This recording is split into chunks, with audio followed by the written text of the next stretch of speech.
good morning, and good afternoon, and good evening, whenever you're listening to this.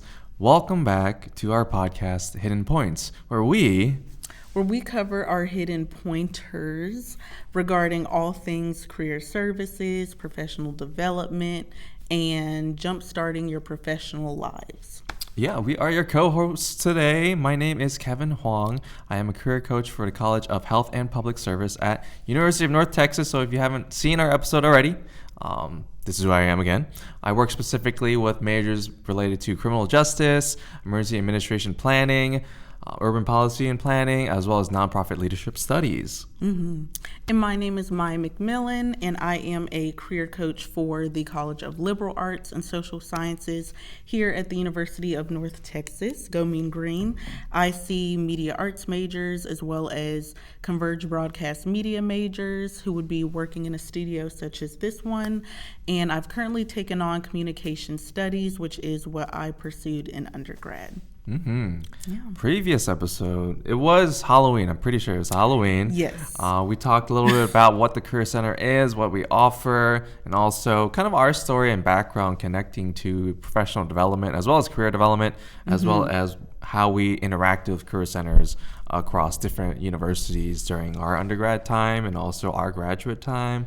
So today we're going to talk about your journey, and your journey starts now, right? It starts the moment you step into maybe a collegiate degree, a campus, anywhere, and it starts now. We want to talk a little bit about that, our journey as well, and help you understand there's different perspectives and methods and paths to get to where you want to be. Right. Yeah. And the reality is that you don't start your journey or your career when you graduate. You don't wait till you're received your degree, done with school to start looking for jobs, getting experiences, pursuing internships. You do that as soon as you start college, because the reality is that you can get those experiences in school. You get those experiences on the campus or off campus, but it starts now, regardless of your classification. If you just got to UNT, this is your first semester, it starts now.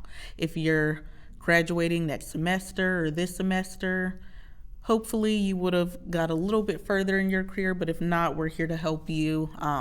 So don't put it off. Start, thinking about those things now. Yeah, right now.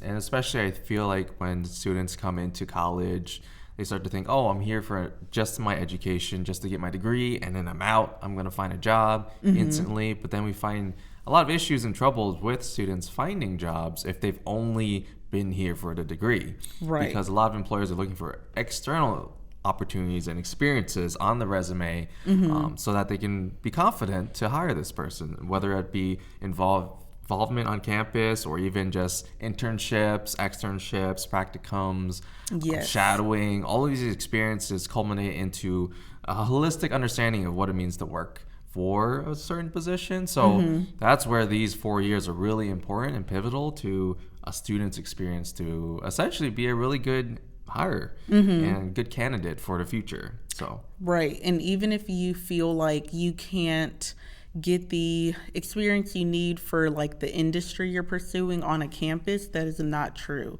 There's opportunities and jobs on campus, not just UNT, but any university, for any industry in a career field. If you're pursuing social media, you can, acquire a social media job here on campus. If you're interested in doing project management, work at the Student Money Management Center, where you can help plan events and, financial learning events for students. You can get any experience in any industry on this campus or on whatever campus you're on. It's just a matter of changing your outlook and actually seeing yourself in that role and in that industry, kind of like you're manifesting. Yeah, for sure. And that is essentially what we want to talk about. The journey starts now, and we want to talk about kind of some stories about our journey and how we started and how we could probably help you all improve your method of working through that journey, through the resources that are here and offered to you. I know for me, for example, I struggled with like connecting to resources and understanding what that looks like for me coming as a first generation student. But I'll let Maya tell a little bit about her story and how she got into working on a resume, but also other things. Yeah. So when I first, first created a resume, it was with the help of my dad, and I'm pretty sure he helped me make mine based on what his resume looked like. So I don't remember if he gave me a template. He probably did, or he probably gave me his resume and I just replaced the information. But that's kind of where I started. I was in high school at the time because I was applying for like my first job ever, part-time job. First job, what I was was like 16. I was working at a place called Monkey Joe's in Houston, and it was like a kid's bounce house, basically, full of inflatables. And I was working birthday parties, had to wear the mascot outfit, but that's a whole nother story. But that was my first job, and I'm pretty sure if I were to look at the resume I had then, I'm sure it probably looked a mess. Not because it was my dad's, but just because things have changed so much since then. That was 2014, 2015. So the things that employers look for on a resume now are, different from what we were taught or expected then. So that was my resume, and by the time I got to college, it did change, and I got a bit more work experience. I was able to tweak it a bit more, so constantly trying to improve it in any way that I can, and so my resume now is a lot different from what it was then, but that's kind of how I guess got started in, like my internship search, or when I was looking for my first job on campus at UTSA. And I'm pretty sure my resume was less than a page, but I know the thing I struggled with then, which a lot of students struggle with now, it's, not completely out of the ordinary. That was knowing like how to elaborate on your experiences and like basically what content to include on your resume, like the verbiage. Not everyone likes writing, so especially when it comes to like writing about like, okay, what did you do in the job? What did that look like? I think I was probably very vague with it. So it wasn't until I elaborated on that and did what we call quantifying our experiences. So including numbers, detailing the size of the team I worked on, how much of something I did, how little of something I did. That's when I started hearing from employers and actually like getting contacted for interviews. Yeah, for sure. And that's definitely something we say to students all the time, just being more detailed, because if you say like, oh, I managed a team on just one line, what does that mean, right? How many people did you work with? What kind of projects were you working on? What did you accomplish? And that's kind of what people want to see and see the experience of. But resumes definitely need a lot of work, and we're here for that, right? As career coaches, we're here to help you and kind of be that third-party perspective who is not afraid of telling you the truth and where you can improve it, because that's what we're here for, to help you succeed as students. So for my side of it, I am a first-generation college student. I feel like I've said this in a past podcast before, but my parents got to plug in that podcast. Check it out, okay? Yes. With my experiences, my parents, they own a restaurant. They've been within the restaurant business, very, very small local restaurant, and, not college educated at all. So going through college was a different kind of path for me. Understanding it, seeing what I needed to do and what resources that were available was really difficult for me. I think for my first resume, I didn't have help with my resume. My parents never had a resume. I don't think they did. No, I don't think they did, because they just kind of said, hey, I have the experience to cook. Hire me or something like that, right? And it was back then. But a lot of my resume took a lot of years of just kind of working with other folks, colleagues, and just trying to compare it with others and looking online, right? It's tough to do that by yourself. It can be a little bit lonely, I think. And daunting, right? Yeah. And if you don't have resources or support, right, it might be really, really tough to really find out what's wrong and what's right and what direction you want to head towards, right? For me, I barely had any experiences on my resume. I think I did some like restaurant waitering jobs. Ooh. Yeah, so I mean, I've always wanted to be a waiter. did you? Yes. It's carrying dishes. It's pretty. I've pretty always difficult. wanted to balance the thing. Okay. Yeah. Go for it. If you want to do that, go for it. Get Boy, tips, right? You could get tips. Yeah. That was kind of my experience. I didn't have anything related to. I had an economics degree in undergrad, but didn't have anything related to that. So it was kind of hard for me to look for an internship because I didn't have anything to back myself up with. And also my description of what I did for being a waiter or even just working in a restaurant industry was not very detailed at all. Like you mentioned, Yeah. Like just giving vague. numbers, quantifying things, and really showcasing that you understand the job or just details about that, right? And it was Right. very vague. Somehow I got eventually a student job on campus, which is, I think, one of the most underrated, I think, methods of getting experience here on campus during your undergraduate degree. Yes. Getting an on-campus job allows you the perk of just a flexible job, but also the ability to work with a supervisor who is caring of you because you're a student. They know you're a That student, part. right? That part. That's definitely something that is an advantage for student employment. And then you can always use them as a reference, right? And all those Yes. things add up to how you get a job and how you start applying to things. Yeah. And I didn't have any of that until later on. I was seeking out more opportunities on campus. I found a student job, and then I was like, hey, I need an internship really quick. It's like my junior year. I don't have anything. I'm about to graduate in a year, right? Right. It's like, oh shoot, what do I Panicking. do? Right. I'm just like panicking. And then I just tried to email as many people as possible, and luckily someone answered back from a department on campus and said, hey, yeah, let's meet. Let's talk about an internship opportunity that we have.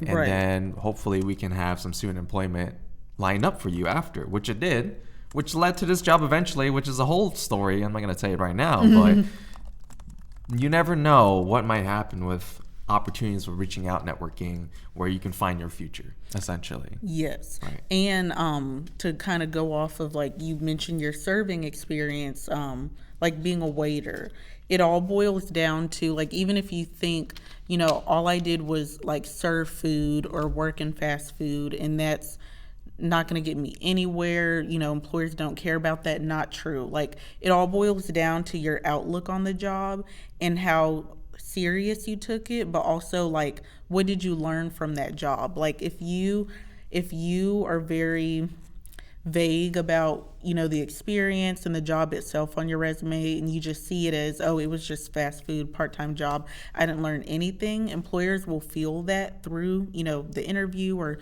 through your resume, and they'll think, okay, well, if they didn't take this job seriously, how serious are they going to take this, you know, job in their industry? So it all boils down to just like speaking highly about the job, even if you hated it. You don't want to communicate that to the employer. So they don't have to know how bad the conditions were. They don't have to know, you know, that your boss didn't care that you were a student. Just try to, you know, indicate that you have that positive outlook on the job and that you learned what you needed to in the experience at the end of the day. Because the skills will still help you in the next job, and they're still transferable. It's still customer service at the end of the day.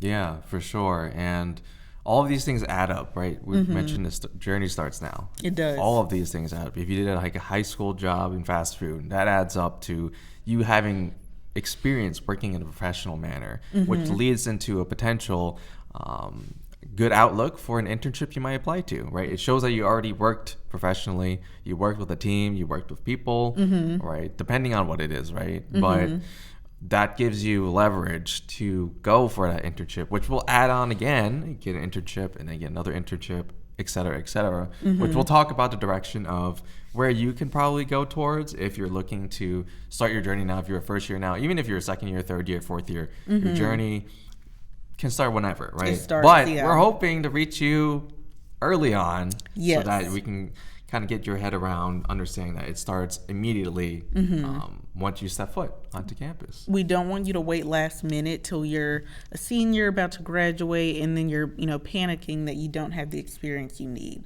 We want to, catch you early, basically. So yeah, so we're gonna break it down through classifications. So like painting the picture of what starting your journey now will look like as a first year, second year, and so on. So as a freshman, what you could be doing now while in school is getting involved on campus, joining organizations, volunteering, even leading those organizations if you're able to as a first year student, but just being involved on campus in a way that is not just going to class. Because the reality is that, you can have a 4.0 and make great grades across the board, but employers don't want to just see grades. Some employers don't even want to see grades at all, but they don't. Yes, you need the degree, but they want to see what work experience you have at the end of the day. So get involved, start with a simple part-time job on campus. If you've never had a job prior to college, which is fine, it's very common, don't allow that to be your situation by your last year. So if you don't have work experience before college, try to start with your first job being on that campus. If you don't have a car like I did in undergrad and you couldn't get off campus or couldn't get around, you should especially start with something on campus where you have the flexibility, you have a means of getting to that job on time, because employers will still, see that as valuable experience. For sure. Yeah. And if you would like to do volunteer opportunities like you mentioned too, we have a lot of those on campus where A lot. you can just engage with a different community and try to get experience in that way as well. So that's kind of the first year. If you're able to be a leader of an organization your first year, well, congrats. Like, that's really impressive. But typically that'll lead towards maybe your second year, your third year, fourth year continuing, where you're going to get more experience and be more involved in a community or organization that you're really invested in. So let's say a second year, you're going to stay more involved on campus because we want to see involvement, even if it's not the most relevant to your major or maybe your career field. It shows that you have an active interest in being engaged with the community and how to communicate with people, right? So maybe going into that second year, you're looking into leadership in a student org, and you're trying to be more participatory in all the things that are related on campus. Right.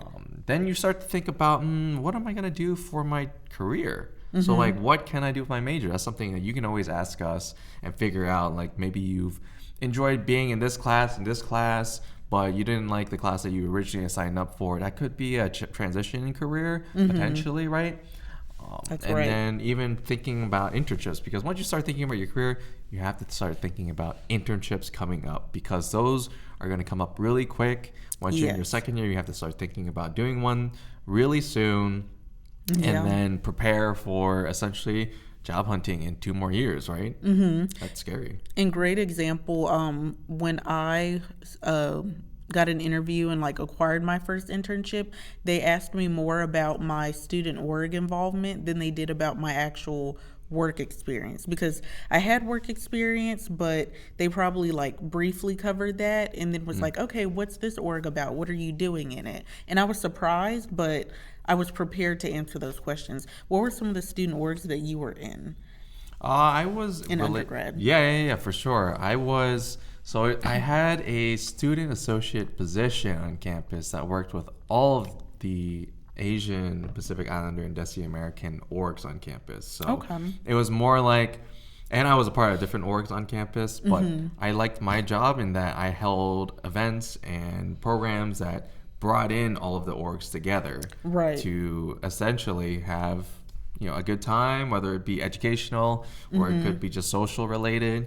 But some of them would be Asian American Association or Asian American University, a lot of different organizations related to my identities and that connected back to me as a person. I like that. Yeah, and I was a part of an org that was kind of, like you said, aligned with my identity. It was called Women of Honor at UTSA, and it was for basically all the women students, females on campus who were women of color. And it was a community service-based organization, so all we did was volunteering, and that was a quick way for me to get involved fast. Yeah, and especially if you feel like you don't have that work experience. I think volunteer experience is definitely also underrated for putting on your resume and also talking about it. I mean, you learn so many life just goals and also just experiences that is going to stick with you for the rest of your life, I think. I agree.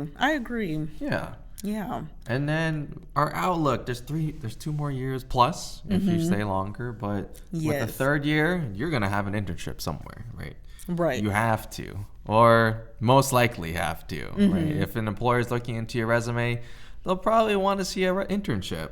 They will. Some might be okay with that one, but an internship is definitely a plus on your resume because it shows that you have specific experience in the field that you're going into, whatever it might be. Yes. Right. And to go off of what Kevin said, some majors do require it to graduate, but some don't. So if you aren't required to have one, that's a good thing because you don't have to worry about it, but we still would encourage you to have one because an internship is seen as a job at the end of the day. It's almost, you want to treat it like it's a job. And it's still seen as valuable experience. It's a great stepping stone to that next part in your career. So you're not just going from part-time to straight full-time, because internships can be full-time or part-time, but they're great for, making that like connection, that gateway.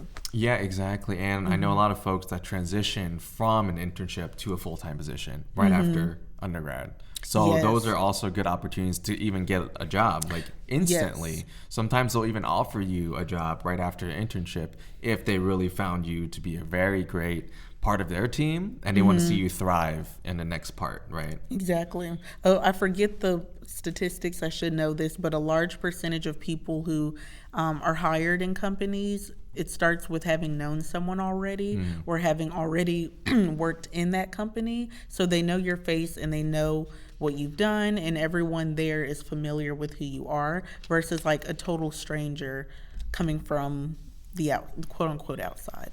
But yeah. So yeah, definitely start with internships. Before you start your internship search, work on your resume. We can help with that.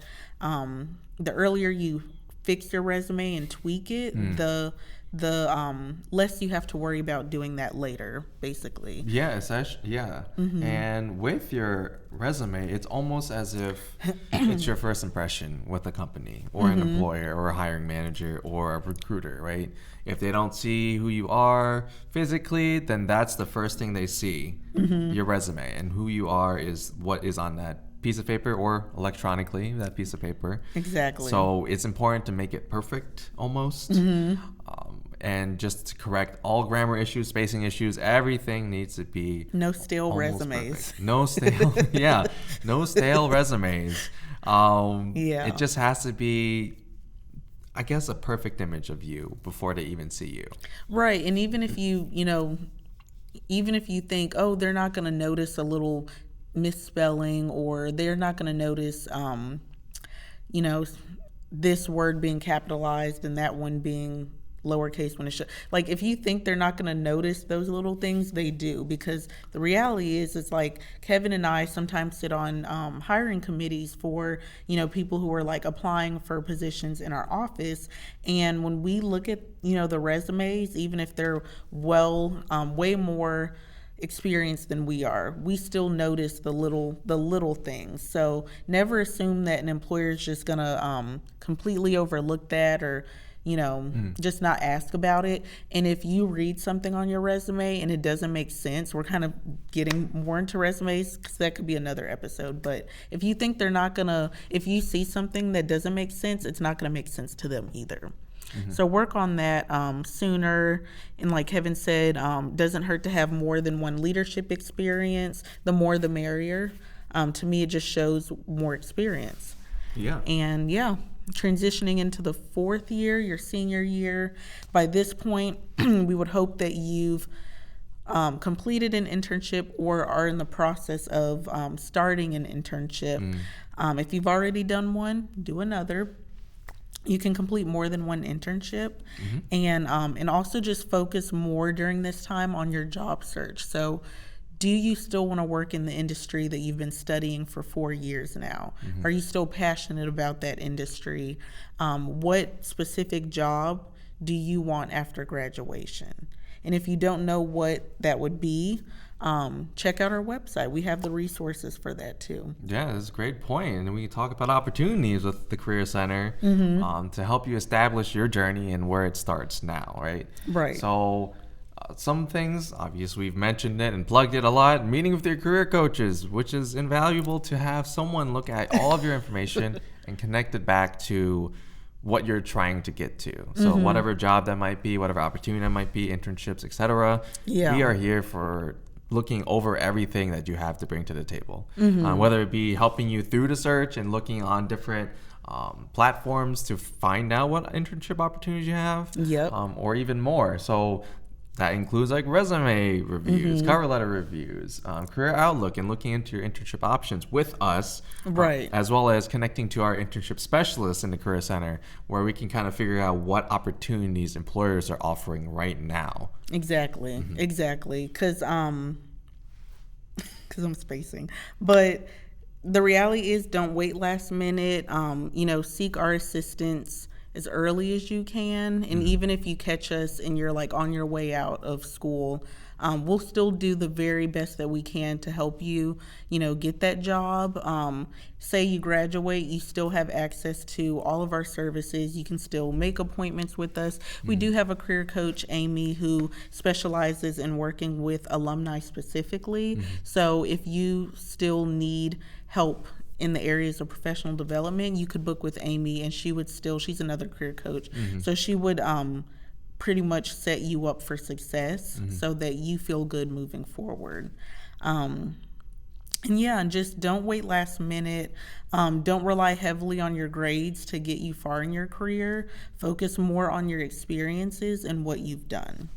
All our grades are important too. Definitely important. We recommend, if you have a GPA of 3.0 or higher, I want to say 3.3 or higher, put it on your resume. So if you're excelling in your education, we're not going to put that down towards you, right? So that's just a added cherry on top of everything, right? Yeah, seriously. So if you can be involved, be engaged, have internship experience, have professional experience, and do well in your education, you're well on your way to finding success in your job search. Very much. For the most part. Yes, I agree. Yeah. Summed it up perfect. So I think that's about our time for the most part. We'll just end it here. Thanking you all for listening in on another episode. If you haven't listened to our other episode, check it out. It's about the Career Center and our resources on campus, as well as who we are as people and our story. And our backgrounds. Look out for our next episode coming soon. Yes, we don't know which. We have a variety of topics we're going to cover. We haven't picked our next topic just yet, but you might see a special guest. We might bring someone else on to join us who specializes in the topic that we will discuss. So stay tuned for that. Yeah, for sure. And then we do have an update, and it's related to what we talked about today. We have an unpaid internship scholarship that's a part of the Career Center and UNT, which is something you're free to sign up to. You don't have to sign up for it, but that application opens up actually today and will end on January 30th. So if you're looking for an opportunity to go into an internship that you really feel inclined to or connected to or could help you, but they're not paying you, then we have a scholarship that might offer the compensation that you feel you need. Right. Yes, definitely. It's a great opportunity. We offer the scholarship every semester, so you'll probably hear more about it over the next few weeks, if not month, because I know it's the end of the semester. So and then, so you mentioned did you mention the deadline? Yeah. You did? Okay. So this is the last week of classes for the fall 2022 semester. So we just want to wish every student the best of luck on, wrapping up their classes. Finals are next week. So we probably will also wish you best luck on your finals in our next episode. But, just take things easy, take it day by day, pace yourself, and don't be afraid to take a nap. Because yes, naps are great. Finals are hard. So, Finals you know, are hard. push through. If you, just take your time and take it easy. You got this. We believe in you. I mean, if you ever want to talk to us on, after exams or anything, anytime after you're not stressed, go for it. We're here for you. We're here until December 23rd, specifically. Something like that. Some of us might be on vacation, but yes, so when y'all finish finals, we still have about a week. So you all can still see us, talk to us if you need to. Yep, sounds good. Well, with that, we're done with this episode. Thanks for tuning in, listening. I guess I've never done this kind of outro. I am Kevin Huang, one of the career coaches. And I'm Maya McMillian, one of the other career coaches. And we are Hidden Points. There you go. All right. I'll see you all next time. Bye.